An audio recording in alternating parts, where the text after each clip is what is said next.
Today, I'd like to discuss God and the definition of God.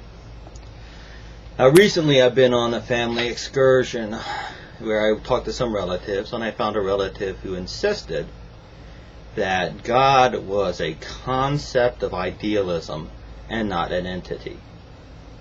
And he believed that individuals and society are evolving to enlightenment or being closer to God, God being an individual ideal. Now, I've not really heard that theory before, but here's some basic problems with it. First off, if God is simply a personalized ideal that you're trying to reach, then guess what? You're essentially just worshiping yourself if you worship that God. If you don't worship that God and it's just simply a list of goals you want to gain, then the term God becomes meaningless. Instead of being, you're trying basically to redefine God to be equal to goals. God equals goals. And that's it. And that God isn't in any way independent of your personal will or desires. The nature of traditional religion is that God is an entity, a being, a force with its own will, its own sentience, its own goals, and a desire for you to follow those goals. That is the traditional definition of God.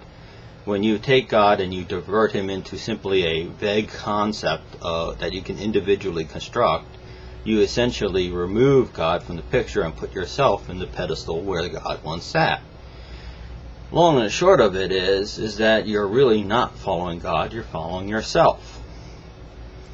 Now, when one thinks about following God or a religion in general, you have a choice. You can choose religions that ultimately worship themselves, worship the individual worships himself, in which case you're really not far different from an atheist, except that you're putting mystic terms around it.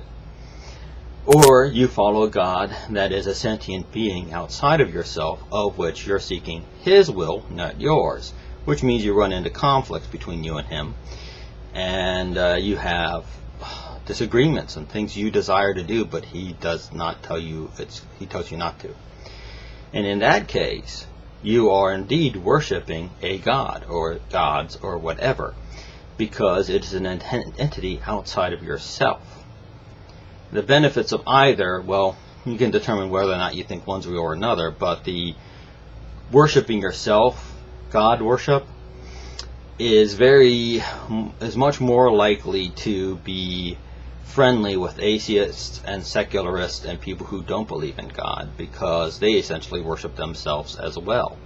They just don't call it worship. They just live their lives and are happy with who they are, whereas the person who attaches mystic terms to it has made it a form of self-worship. And that's why they, politically correct, frequently adopt similar type ideas, because they don't want to offend the atheists or the secularists. And they have a problem with real God worship, real religion, in which you are not seeking your will, you're seeking God's will, because God's will does not match political correctness, unfortunately for society, and it causes conflicts that you just have to learn how to deal with. Okay, anyways, thank you very much. Have yourself a good day, and God bless.